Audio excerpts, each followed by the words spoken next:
మధ్య కాలంలో మా మూసీ పత్రికలో కూడా బందారం కథల పేరుతో నేను కథకుడుగా కూడా అద్భుతమైనటువంటి కథ ఆ కథనం చదువుతుంటే వదిలిపెట్టబుద్ధి కాదు.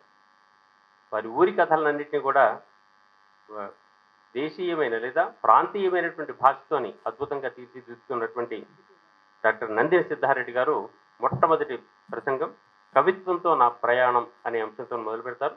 వారిని విచ్చేసి వారి ఉపన్యాసాన్ని ప్రసంగాన్ని కొనసాగించాల్సి కోరుతున్నాం. సార్కు ముందరనే విజ్ఞప్తి చేస్తున్నాం, ఈ సభలు కేవలం మేమందరికీ కూడా సమయాన్ని దృష్టిలో పెట్టుకొని ఏర్పాటు చేసినాం కాబట్టి 20 నిమిషాల సేపు వారు ప్రసంగిస్తారు. అవకాశాన్ని బట్టి చివరిలో మన ప్రశ్నలు కూడా మనం వేసుకుందాం. ముఖ్య అతిథి, అధ్యక్షులు, మిగిలిన వాళ్ళందరిది కూడా తక్కువ సమయం పెట్టేసి వారితో మళ్ళీ మాట్లాడే ప్రయత్నం చేస్తూ ఉంటాం. అందరికీ నమస్కారం. సార్ను కొనసాగించాల్సిందిగా కోరుతున్నాను. సారు ఆహ్వానం పూర్తిగా పలకకముందే నేను ఎందుకు వచ్చానంటే టైం సమస్య. ఒక 20 నిమిషాల్లో చెప్పాలి. కవిత్వంతో నా ప్రయాణం అనే ఈ అంశం మీద మాట్లాడడానికి కవిత్వ సదస్సు ఇది. ఈ సదస్సుకు అధ్యక్షత వహిస్తున్నటువంటి డాక్టర్ సాగి కమలాకర్ శర్మ గారు, కవిత్వం ఎట్లా రాయాలి అనే దాని గురించి ప్రసంగించడానికి వచ్చినటువంటి ప్రఖ్యాత విమర్శకులు లక్ష్మీనరసయ్య గారు, పద్యం మీద పద్యం యొక్క లోతులు విశ్లేషించడానికి వచ్చినటువంటి డాక్టర్ గండ్ర లక్ష్మణరావు గారు, పాట యొక్క విశేషాలన్నీ మన ముందు ఉంచడానికి ఇక్కడ వేదికను అలంకరించినటువంటి ప్రొఫెసర్ కాశీం గారు, అట్లనే ఈ 10 ఏళ్ల వచన కవిత్వం గురించి చెప్పడానికి వేదిక మీద ఉన్నటువంటి డాక్టర్ ఎస్ చంద్రయ్య గారు, సభలో ఉన్న మీ అందరిలో చాలామంది పేర్లు, కొందరి పేర్లు నేను చెప్పాలని ఉన్నా సమయ అభావం వల్ల చెప్పడం లేదు. మీ అందరికీ పేరు పేరున ప్రముఖులకు, ప్రఖ్యాతులకు, మిత్రులకు, అభిమానులకు అందరికీ పేరు పేరున ధన్యవాదాలు. నా గురించి నేను చెప్పుకోవాలి అని అన్నప్పుడు కనీసం ఒక 60 సంవత్సరాల, కనీసం 55 సంవత్సరాల, కనీసం ఒక 50 సంవత్సరాల కవిత్వ ప్రయాణం గురించి మాట్లాడుకోవాల్సినటువంటి అవసరం. ఆ మాట్లాడుకునేటటువంటి క్రమంలో నేను 1954లో ఈ భూమి మీదకి వచ్చాను. 1960, 62, 63 ఆ ప్రాంతంలో నేను పాటలోకి వచ్చాను. 1969లో పద్యంలోకి వచ్చాను. 1974లో వచన కవిత్వంలోకి వచ్చాను. 1976లో ఆర్ట్స్ కాలేజీకి వచ్చాను. తిరిగి వెళ్ళి మళ్ళీ నేను 1986లో 76, 74లో నేను ఉద్యమాల్లోకి వచ్చాను. 86లో నేను నిర్మాణంలోకి వచ్చాను. సంస్థలు ప్రారంభించి భావజాల ప్రచారం అనేటువంటి ఒక అంశంలోకి కూడా వచ్చాను. ఆ తర్వాత 10 ఏళ్లకి 96లో నేను తెలంగాణ నినాదాన్ని తలకెత్తుకొని ఎందుకు అంటున్నానంటే, మేము తలకెత్తుకునే రోజుల్లో తెలంగాణ అనే 4 అక్షరాలు వాడితే పేపర్లో రాయొద్దని పత్రికా యాజమానులు ఆదేశాలు జారీ చేసినటువంటి రోజులవి. వార్తలు కూడా రాయొద్దని విలేకరులకు ఆజ్ఞాపనలు ఉన్నటువంటి రోజుల్లో తెలంగాణను తలకెత్తుకొని తిరిగినటువంటి ఈ దశలన్నింటినీ కూడా సంక్షిప్తంగా చెప్పడానికి ప్రయత్నం చేస్తే 20 నిమిషాల్లో సరిగ్గా నేను ఇక్కడికి వచ్చినప్పుడు 14, 12, 2:12 అయింది. 2:32కు నేను తప్పకుండా క్లోజ్ చేస్తాను. ఇట్లా చూసినప్పుడు నేను ఎక్కడ మొదలయ్యాను? ఒక కవిని నీ ప్రయాణం ఎక్కడ మొదలైందంటే చెప్పడం చాలా కష్టం. తెలిసిన తర్వాతనా తెలియక ముందా? ఒక కవిలో కవితా బీజాలు అంకురించడం లేదా పడడం అనేటువంటిది చాలా వివిధ సందర్భాల్లో జరుగుతాయి. అది కుటుంబంలో పడవచ్చు, అది ఊరిలో పడవచ్చు. ఊరిలో ఒక కలుపు తీస్తున్నప్పుడు, నాటు వేస్తున్నప్పుడు ఆ నాటు దగ్గర పాడిన పాటలోంచి పడవచ్చు, లేదా ఆ ఊరిలో జానపదులు పాడుకునేటటువంటి ఆ పాటల నుంచి పడవచ్చు, లేదా వృత్తి గాయకులు వచ్చి అద్భుతమైనటువంటి కథనాలు చెప్తూ ఉన్నప్పుడు ఆ వీరగాథలలో ఏది ఆకర్షించిందో స్పష్టంగా తెలియదు. కాబట్టి ఎక్కడ ప్రయాణం మొదలైంది అని చెప్పడానికి సరిగ్గా కొలమానాలు లేదా ప్రమాణాలు ఇవి అని చెప్పడానికి మాత్రం కుదరదు. ఒక మనిషిగా రూపొందేటటువంటి క్రమం, ఒక కవిగా రూపొందేటటువంటి క్రమం చాలా కోణాల్ని బట్టి ఉంటుంది. నేనే ఎక్కడో రాసుకున్నాను, జ్ఞాపకం కొంత, మరుపు కొంత, బతుక్కు 2 అంచులు అని రాసుకున్నాను. బతుక్కు 2 అంచులు, ఒకటి జ్ఞాపకం, 2 మరుపు. జ్ఞాపకాలు లేకపోయినా మనిషి ప్రయాణం జరగదు. బహుశా మరుపు లేకపోతే మనిషి ప్రశాంతంగా ఉండలేడు, బతకలేడు. ఎక్కువ రోజులు జ్ఞాపకం పెట్టుకోవడం అనేటువంటిది కూడా కొన్ని సమస్యలకు దారితీస్తుంది. కాబట్టి వీటన్నిటి మధ్య నుంచి నడిచొచ్చినటువంటి నా తువ గురించి, నా ప్రయాణం గురించి నేను మాట్లాడుకునేటప్పుడు చాలా సందర్భాల్లో నేను ఖచ్చితంగా చెప్పదలుచుకున్నప్పుడు ఏంటంటే, 1969లో హై స్కూల్లో చదువుకునేటప్పుడు తెలుగు పండితుడు, తెలుగు అధ్యాపకుడు అష్టకాల నరసింహరామ శర్మ అనేటువంటి ఒక అవధాని, తర్వాత కాలంలో ఒక ఆలయ నిర్మాత, ఆయన నాకు గురువుగా వచ్చినప్పుడు పద్య సాహిత్యంలోకి నేను ప్రవేశించాను. అంతకంటే ముందు నాలో బీజాలు లేవా అని అంటే అవి ఉండవచ్చు. 4వ తరగతి చదువుకునేటప్పుడు అరుగులన్నిటిలోన ఏ అరుగు మేలు, పండితులు కూర్చుండు మా అరుగు మేలు అంటే, ఈ పండితులు కూర్చునే అరుగు ఎట్లా ఉంటుంది? మా ఊర్లో అరుగులైతే ఉన్నాయి కానీ పండితులు కూర్చునే అరుగు వేరే ఉంటుందా? మరి మా ఊర్లో పండితులు ఎవరు? మా ఊర్లో పండితులు లేకపోతే అరుగుకు అస్తిత్వం లేదా అనే ప్రశ్నలు కూడా వచ్చినాయి. ఆ తర్వాత 7వ తరగతికి వచ్చేసరికి నువ్వు ఏ ఊరిలో ఉండాలంటే ఊరికి కొన్ని లక్షణాలు చెప్పడం జరిగింది. వాసన లేని పువ్వు, బుధవర్గము లేని పురంబు, బుధవర్గము లేని పురంబులో ఉండక్కర్లేదు అని చెప్తాడు. వాసన లేని పువ్వు ఎట్లా ఉండదో పండితులు లేనటువంటి ఊరు కూడా అట్లాంటిదే అని అన్నాడు. మరి పండితులు లేకపోతే మా ఊరు ఉన్నది కదా, మరి ఎట్లా? మా ఊర్లో పండితులు ఎవరన్నా ఉన్నారా, కవులు ఎవరన్నా ఉన్నారా అని ఆలోచించినప్పుడు మా ఊర్లో ఎవరూ లేరు. ఈ బుధవర్గం అనేటువంటి దానికి మళ్ళీ ఏమి నిర్వచనం ఇస్తాము అంటే, చదువుకున్న వాళ్ళు పండితులు. చదువుకు ఏమి నిర్వచనం ఇస్తాము? తెలుసుకోవడం. చదువుకు ఏం నిర్వచనం ఇస్తామంటే తెలుసుకోవడం అనేటువంటి ఒక నిర్వచనం ఇస్తాం. ఏం తెలుసుకోవడం? ఉద్యోగాలు చేసేవాళ్లే చదువుకున్న వాళ్ళుగా గుర్తించబడేటటువంటి ఒక విద్య ఉంది మన చుట్టూ. ఉద్యోగాలు చేసేవాళ్లే కాకుండా ఉద్యోగాలు చేసినంత మాత్రమే చదువు కాదు. మనకి భాగవతంలో ప్రహ్లాదుడు చెప్పినటువంటి దాని ప్రకారంగా చదువు ఏం చేయాలంటే సదసద్వివేక చతురత కలుగుని అన్నాడు. మంచి ఏదో చెడ్డ ఏదో తెలుసుకునేటటువంటి అవకాశం కలగాలి. ఆ దృష్టితో చూసినప్పుడు మా ఊర్లో పండితులు ఉన్నారా లేరా అంటే, వయోధికులైనటువంటి పండితులు ఉన్నారు. చక్కగా ఊర్లో ఏది మంచో ఏది చెడ్డో చెప్పగలిగినటువంటి వాళ్ళు ఉన్నారు. వాన పడినా పడకున్నా మొగులు దిక్కు చూడాలి, రైతు వారసత్వం అని నేను రాసుకున్నాను ఒక చోట. వాన ఎప్పుడు వస్తుందో చూసి చెప్పగలిగినటువంటి పండితుడిని పండితుడు అంటామా కాదా? మేఘాల్ని చూసి మబ్బుల్ని చూసి ఇది పడని వాన ఇది పడేవాన అని చెప్పగలుగుతాడు ఒక రైతు. ఆ రైతుది పాండిత్యమా కాదా? ఈ గింజ వేస్తే ఇది మొలుస్తుంది ఇది మొలవదు అనేటువంటి చెప్తాడు. అతను ఆ పండితుడా కాదా? కాబట్టి ఈ కోణంలోంచి చూసినప్పుడు మా ఊరు కూడా పండితులకు సంబంధించినటువంటి ఊరే అని నేను నిర్ధారించుకున్నాను. కాబట్టి పండితుల ఊరు అని. ఒక రైతు, అట్లే ఒక వృత్తి పని వాళ్ళు ఎంత అద్భుతమైనటువంటి నైపుణ్యం కలిగిన వాళ్ళు ఉంటారు. మా ఇంటి వెనక వడ్ల వాడ వాళ్ళు చేసేటటువంటి పనితనం చెక్కనాలన్నీ మనకు ఒకసారి చూస్తే ఇంకా అంతకు మించినటువంటి పనితనం మరొక చోట కనిపించదు. ఏదంటే అది చెక్కగలిగినటువంటి ఒక కార్వింగ్ నైపుణ్యాలు కలిగినటువంటి వాళ్ళు చుట్టూ ఉన్నారు.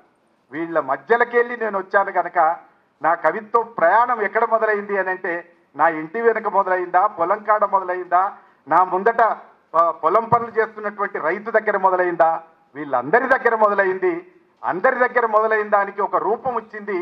అష్టకాల నరసింహరామ శర్మ గారు పద్యాల గురించి, ఛందస్సు గురించి చెప్పినప్పుడు ఇట్లా రాయాలన్నప్పుడు, ఈ పద్యం మాత్రమే సాహిత్యం అనేటటువంటి రోజుల్లో, ఆ పద్యంలో సంప్రదాయం మాత్రమే రాయాలనుకునేటటువంటి రోజుల్లో, ఆ పద్యంలో దేవుళ్ళు రాజులు మాత్రమే కీర్తించబడతారనుకునేటటువంటి రోజుల్లో నాకు బీద పూజ అని కరుణశ్రీ రాసినటువంటి పద్యాలు దొరికినాయి.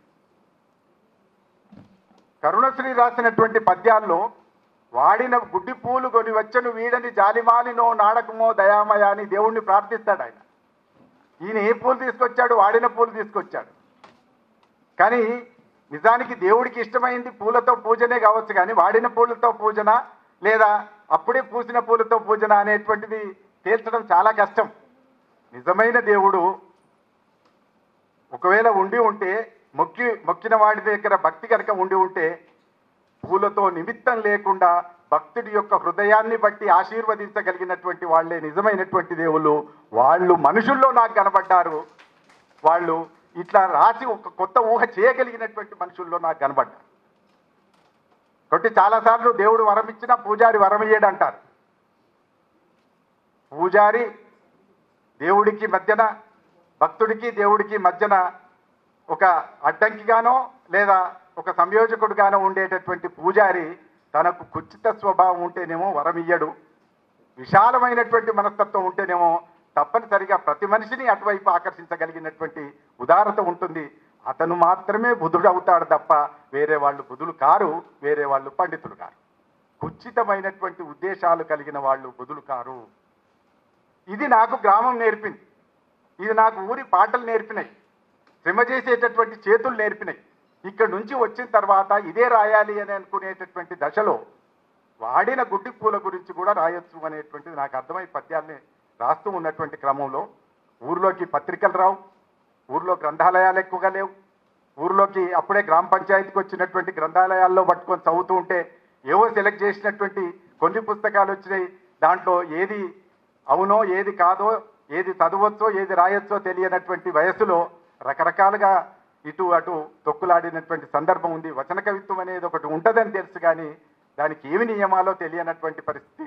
సరిగ్గా 74లో డిగ్రీ 2వ సంవత్సరం చదువుతున్నప్పుడు నేను 74 జనవరి ఫిబ్రవరి ప్రాంతాల్లో సిద్దిపేట కాలేజీలో పెట్టినటువంటి ఒక కవి సమ్మేళనంలో పాల్గొనడం అనేటువంటిది నా కవిత్వ ప్రయాణంలో 2వ మలుపు. మొదటి మలుపు 1969లో తెలుగు అధ్యాపకుడి యొక్క చొరవతో ఆయన శిథిల విపంచి అనేటువంటి పుస్తకంతో మొదలైతే అది 2వ మలుపు బహుశా నాకు డిగ్రీ కాలేజీలో మొదలైనటువంటి మలుపు. అందుకే నేను చాలా స్పష్టంగానే రాసుకున్నాను, ప్రయాణంలో తొవ్వ అనేది మలుపులు లేకుండా ఉండదు. చాలాసార్లు అనుకుంటాం ఈ మలుపులు అవసరమా, ఇన్ని మలుపులు ఎందుకు ఉంటాయి ఒక మనిషి జీవితంలో అంటే మలుపులు లేనటువంటి తొవ్వ ఉండదు అనేటువంటిది నేను తొవ్వలన్నీ గమనించి తెలుసుకున్నటువంటి విషయం. కాబట్టి మలుపులు లేకుండా తొవ్వలు ఉండవు, ఎత్తొంపులు లేకుండా కూడా తొవ్వలు ఉండవు. తొవ్వ అన్న తర్వాత ఎత్తు వంపు ఉంటాయి. ఎత్తొంపులు లేకుండా తొవ్వలు ఉండవు, మలుపులు లేకుండా తొవ్వలు ఉండవు. నడవడానికే బయలుదేరిన కానీ జీవితమంతా నడిచిన ఎప్పుడూ పూలదండల కోసం నడవలేదు అని స్పష్టంగా రాసుకున్నాను. జీవితమంతా నడిచిన ఎప్పుడూ పూలదండల కోసం నడవలేదు. పడ్డవో పరిచినవో ముళ్ళు తప్పలేదు. 2 విషయాలు రాసుకున్నాను, పడ్డవో పరిచినవో ముళ్ళు, పరిచిన ముళ్ళు, పడ్డవో పరిచినవో ముళ్ళు తప్పలేదు తోవలో. ఈ ముళ్ళు ఏరుకుంటూ నడవాలి. ఎవరమైనా ప్రతి కవి జీవితంలో అనుభవంలో ఉంటాయి. కొన్ని పడ్డ ముళ్ళు ఉంటాయి, కొన్ని పరిచిన ముళ్ళు ఉంటాయి. ఈ 2 ముళ్ళను దాటుకుంటూ మనం నడవాలి. రాళ్ళు విసిరే వాళ్ళు ఎప్పుడూ ఉంటారు, గాయపడని వాళ్ళు ఎవరు ఉంటారు? రాళ్ళు విసిరే వాళ్ళు ఎప్పుడు ఉంటారు, ఇప్పటికీ రాళ్ళు విసురుతారు. చాలాసార్లు అనుకుంటుంటారు ఆ స్థాయికి పోయినాక ఉండయేమో అని.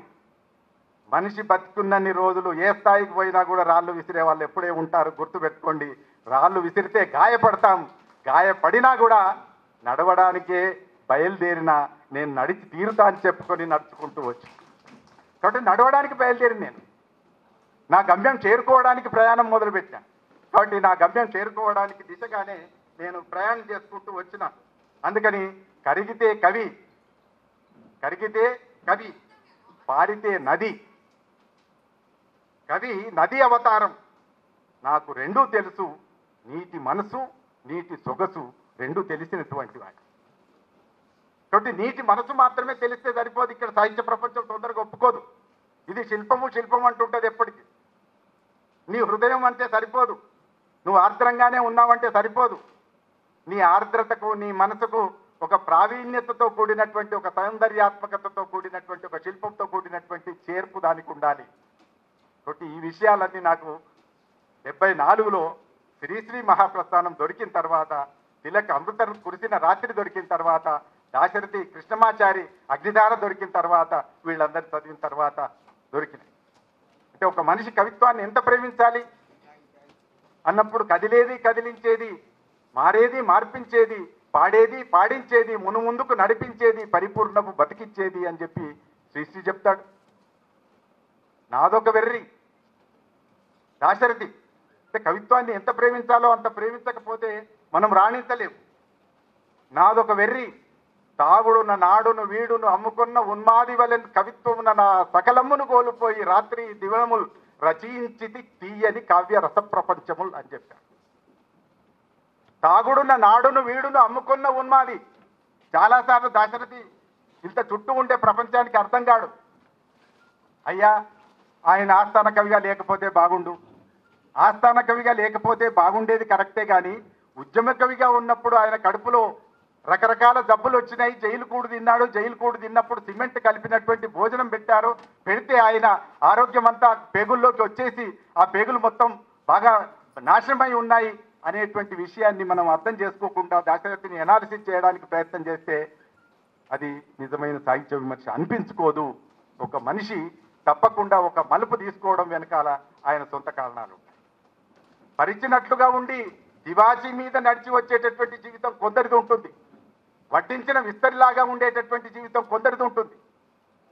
పండిత కుటుంబాల నుంచి వచ్చినప్పుడు మా నాన్నగారు అని చాలామంది ఆయన ద్వానా శాస్త్రి వేసినటువంటి పుస్తకం చదివినప్పుడు ఇట్లాంటి నాన్నలు మనకు లేకపోయాయి కదా అని చెప్పి బాధపడి ఉన్నా నేను. కానీ అట్లాంటి నాన్నలు లేకపోవడమే నా గొప్పతనం అని నన్ను నేను సమర్థించుకున్నటువంటి పరిస్థితి కూడా ఉంది. పుస్తకాలు ఊరికే చదువుతుంటే మా బాప అన్నాడు ఒక మాట, ఆయన చదువుకోలేదు. ఊరికే పుస్తకాలు ఏం చదువుతారు, ఆ పుస్తకాలు చదువుడు కాదురా రాసుడు గొప్ప అన్నాడు. ఎందుకన్నాడు మహానుభావుడు నాకు తెలియదు. కానీ రాసుడు గొప్ప అంటే ఈ రాసుడు సంగతి ఏందో చూడాలి అని చెప్పి ఆ అజ్ఞానంలోంచి వెతకడం మొదలుపెట్టిన. ఆ రాసుడు సంగతి ఏంటిదో చూసుకుంటూ ఇదిగో ఇవాళ యూనివర్సిటీలో కవిత్వ సదస్సులో ప్రయాణం గురించి మాట్లాడడానికి మీ ముందట నిలబడి. కాబట్టి మన ప్రయాణంలో నిజాయితీ ఉంటే, మన ప్రయాణంలో చిత్తశుద్ధి ఉంటే తప్పనిసరిగా రాణిస్తామనేటువంటి ఒక నమ్మకంలోంచి బయలుదేరిన వాడిని. చాలాసార్లు మనం గిల్టీగా కూడా ఫీల్ అవుతుంటాం. నా ప్రయాణంలో నేను గిల్టీగా ఫీల్ అయినటువంటి సందర్భాలు అనేకం. ఆత్మ న్యూనత కొంచెం ఎక్కువ. కానీ కవిత్వం గొప్పతనం ఏంటిదంటే మిమ్మల్ని ఆత్మ న్యూనత నుంచి ఆత్మ గౌరవం వైపు నడిపించగలిగినటువంటి శక్తి ఈ కవిత్వానికి ఉంది, సాహిత్యానికి ఉంది. ఇన్ని అక్షరాలు నా చుట్టూ ఉండగా నేను ఒంటరి వాడిని ఎలా అవుతాను అని రాసుకున్నాను నేను. మెరిసి ప్రరవే సభలో మాట్లాడుతుంటే నాకు కొంచెం బాధ అనిపించింది. బాధలు పంచుకున్నదా. కానీ ఆమె కూడా ఒంటరిది కాదు, సిద్ధారెడ్డి కూడా ఒంటరి కాదు. ఎందుకంటే మన చుట్టూ అక్షరాలు ఉన్నాయి, ఇంతమంది మిత్రులు ఉన్నారు, ఇంతమంది మన కవిత్వ ప్రేమికులు ఉన్నారు. కవిత్వ ప్రేమికులందరూ కూడా మన వాళ్ళే అనేటువంటిది ఎప్పుడు మనం గుర్తుపెట్టుకొని నడిస్తే ఇన్ని అక్షరాలు చుట్టూ ఉండగా నేను ఒంటరి వాడిని ఎలా కానీ ఒంటరి వాడిని కాదు. అప్పుడు నడవాలనుకుని ఎక్కడ ఆగిపోకుండా నడుస్తున్నటువంటి సందర్భంలో ఈ అవమానించే వాళ్ళు ఎప్పుడూ ఉంటారు. కానీ అవమానించినప్పుడల్లా ఆత్మగౌరవంతో తలెత్తుకునేటటువంటి పరిస్థితి కూడా ఉంటుంది. మేము రాశాం. నాకు చేకూరు రామారావు గారు ఇట్లా ప్రయాణం చేసి వచన కవిత్వం రాస్తున్నప్పుడు నేను కొంచెం వేగంగా వెళ్తున్నా. కారణం ఏంటిదంటే సమయం తక్కువ ఉంది నాకు, అందుకని కొంచెం వేగంగా వెళ్తున్నా. ఆ వేగంలో చేకూరు రామారావు గారు నా గురించి రాస్తూ, నా గురించి రాయక నా గురించి విమర్శ చేసి తెలంగాణ కవులకు ఎక్కువ తెలియదు, అయినా నేనేమంటున్నా తలెత్తుకొని రాయండి అని అంటున్నా అని ఏదో రాశాడు. రాస్తే నేను అప్పుడు రాశాను మళ్ళీ, మేము తలెత్తుకునే ఉన్నాం, హింసా యంత్రాలు దించినప్పుడు తలదించలేదు. మేము తలెత్తుకునే ఉన్నాం, హింసా యంత్రాలు దించినప్పుడు మేము తలదించలేదు. వర్ణ ప్రపంచం సయ్యాటలకు మేము లొంగలేదు, హంస గీతాల కానుకలకు మోకరిల్లలేదు, పత్రికల కృత్రిమ మేఘాలలో ఎన్నడూ తేలిపోలేదు అని కూడా నేను రాసుకున్నాను. ఎందుకంటే ఇది ఒక్కొక్క ప్రయాణం. ఇవన్నీ మనకు చాలాసార్లు సమస్యలుగా మారుతుంటాయి. ఈ సమస్యలు ఏంటిది, ఒక దిక్కు ఇది రాస్తే రాజ్యం నిర్బంధం మీ మీదకి వచ్చి చాలా కష్టపెడుతుంది అనేటువంటి భయం ఉంటుంది. అవి ఆనాడు కూడా తలదించలేదు. ఇంకో పక్కకు నేను రాయటం మొదలైనప్పుడు సినిమా కవి కావాలనుకున్నాను. డిగ్రీ సెకండ్ ఇయర్లో ఉన్నప్పుడు నేను సినిమాలకు రాయాలనుకున్నాను. కానీ ఈ ఆర్ట్స్ కాలేజీలో అడుగుపెట్టిన తర్వాత, ఉస్మానియా యూనివర్సిటీ మెట్లెక్కిన తర్వాత, విద్యార్థి ఉద్యమాలు నడుమ తిరుగుతూ ఉన్నప్పుడు సినిమాలకు రాయడం గొప్ప కాదు, ప్రజల కోసం జీవించడం గొప్ప అని అర్థం చేసుకున్నాను. కళలు అందంగానే ఉంటాయి, మరి కన్నీళ్ళ మాట ఏమిటి? నా కళ నాకు బాగానే ఉంటుంది. నేను సినిమాల్లోకి పోతే టైటిల్ కార్డులో పడుతుంది, నా పేరు బాగానే ఉంటుంది. కానీ నా చుట్టుండే ప్రజల కన్నీళ్ల సంగతి ఏమిటి? పంజరాల్లో నిలబడ్డ చిలుకల్లా గ్రామాలు నన్ను పిలుస్తున్నాయి అని రాసుకున్నాను. పంజరాల్లో నిలబడ్డ చిలుకల్లా గ్రామాలు పిలిచినప్పుడు ఆ గ్రామ శోకాన్ని దుడవడానికి నేను సిద్ధపడేటటువంటి ఒక పరిస్థితి వచ్చినప్పుడు నేను దాన్ని ఎంచుకున్నాను. అటు దిక్కుగా నడిచాను. అట్లా నడుస్తున్నటువంటి క్రమంలోనే నేను ఉద్యోగంలోకి వచ్చాను. మంజీరా రచయితల సంఘం స్థాపించాను. మంజీరా రచయిత సంఘం స్థాపించిన కొద్ది రోజులకే తెలంగాణ వైపు రావాల్సినటువంటి సందర్భం వచ్చింది. తెలంగాణ తిండిని, తెలంగాణ భాషను, తెలంగాణ సంస్కృతిని ఈ పండుగల, ఇది భాషణ అని అవమానించినప్పుడు ఖచ్చితంగా తెలంగాణ ఉద్యమాన్ని తలకెత్తుకొని తీరాలి అని 1996లో తెలంగాణకు తిండి ఉంటుందని చెప్పాను. తెలంగాణకు సంస్కృతి ఉన్నదని చెప్పాను. ఆ సంస్కృతిని వైభవీకరించేటటువంటి దిశగానే నేను నాగేటి తాళ్ళల్ల పాట రాశాను. నాగేటి తాళ్ళల్ల పాటలో నా పండుగల గురించినటువంటి గొప్పతనాన్ని చెప్పడానికి ప్రయత్నం చేశాను. బతుకమ్మ కూడా ఒక పండుగేనా అన్నారు. కానీ వాళ్ళ గొప్పతనం ఏంటిదంటే, ఒక ఉద్యమం ఏం చేస్తుంది అని అంటే, బతుకమ్మను ప్రపంచవ్యాప్తపు పండుగ చేయగలిగినటువంటి శక్తి ఎక్కడి నుంచి వచ్చిందంటే కేవలం తెలంగాణ ఉద్యమం వల్ల వచ్చింది. ఇవాళ తెలంగాణ ఉద్యమం అనేటువంటిది అన్ని ప్రాంతీయ ఉద్యమాలకు కూడా మాతృకగా ఉండేటటువంటి పరిస్థితి వచ్చింది. కాబట్టి అన్ని ప్రాంతాలలో ఈ చైతన్యం రావాల్సినటువంటి ఒక అవసరాన్ని చెప్పగలిగినటువంటి ఒక పాట రాసి, వ్యాసాలు రాయవలసినప్పుడు వ్యాసాలు రాసి, కవిత్వం రాయవలసి వచ్చినప్పుడు కవిత్వం రాసి, పద్యం నుంచి మొదలై, పాట నుంచి మొదలై, మళ్ళీ వచన కవిత్వంలోకి వచ్చి, మళ్ళీ పాటలోకి వచ్చి, మళ్ళీ పాటలు రాసి, ఇట్లా రకరకాల పద్ధతుల్లో రాసి సమాజం నా నుంచి ఏది కోరిందో, ప్రజలు నా నుంచి ఏది కోరారో, నేను నాకు పుట్టి పెంచి నన్ను ఇంత పెద్దవాడిని చేసినటువంటి తెలంగాణ, ఇంత పెద్దవాడిని చేసినటువంటి బండారం నా నుంచి ఏది కోరిందో అది నేను రాస్తూ వచ్చాను, రాస్తూ ఉంటాను, చివరిదాకా రాస్తాను. ఈ జీవితం పెద్ద గొప్పదేం కాదు. నిజానికి నిలబెడితే నిచ్చెన, పరిస్తే పాడే అని రాసుకున్నాను. నిలబెడితే నిచ్చెన, పరిస్తే పాడే, ఇంతే జీవితం. బతుకైనా సావైనా ఒక పూలదండ అని రాసుకున్నాను. బతుకైనా సావైనా చివరికి పూలదండతో ముగిస్తాం. కాబట్టి సావుకు భయపడి లేము. నడవదలుచుకున్నవాడు ముళ్లకు భయపడడు, నడవదలుచుకున్నవాడు కత్తులకు భయపడడు, నడవదలుచుకున్నవాడు బెదిరింపులకు భయపడడు అని నా జీవితం నుంచి నేర్చుకున్నాను. అవమానాల నుంచి ఆత్మగౌరవం వైపు నడిచి నడిచి కవిత్వంలో ఇక్కడ దాకా వచ్చాను. నమస్తే. కవిత్వం వర్ధిల్లాలి. రెడ్డి గారి ఈ ఉపన్యాసాలు సూక్ష్మంలో మోక్షాలు, కొండ అద్దమంతు చూపించినటువంటివి, నిక్కమైన మంచి నీలాలు లాంటివి. గంటసేపు ఉపన్యాసం చెప్పిన దానికన్నా కూడా ఇంత చిన్న దాంట్లోనే మనం అనేకమైనటువంటి అంశాలు ఆకలింపు చేసుకోగలం. సార్ చెప్పినటువంటి భావాల ప్రకారంగా రాయి పడటం ఏ స్థాయిలోనైనా ఉంటుంది. ప్రతివానికి ఒక ప్రశ్న ఎదురవుతూ ఉంటుంది, ఎగ్జామ్ పాస్ కావాలి. నాకు చేత కాదనుకున్న వాడి కిందనే ఉంటాడు. పాస్ కావాలి, డిస్టింక్షన్లో రావాలనుకున్నటువంటి వాడికి పరీక్ష తప్పదు. పరీక్ష తప్పనిసరిగా రాయాల్సిందే, ఎదగాల్సిందే ప్రతి వాళ్ళు కూడా. ఆ ఎదగడానికి మనమందరం సిద్ధం చేయడానికి వచ్చారు వీళ్ళందరూ కూడా. మనందరిలో కూడా ఒక ఉత్సాహాన్ని, ధైర్యాన్ని నింపడానికి వచ్చారు. కవిత్వంతో నా ప్రయాణం అంటూ వారి జీవితాన్ని నిజంగానే మొదలుపెట్టేటట్టయితే 3 రోజులు చెప్పొచ్చు, 20 నిమిషాలు కాదు. అంత చెప్పగలిగినటువంటి విశేషం ఉంది సిద్ధారెడ్డి గారి దాంట్లో. వారికి ధన్యవాదాలు తెలియజేస్తూ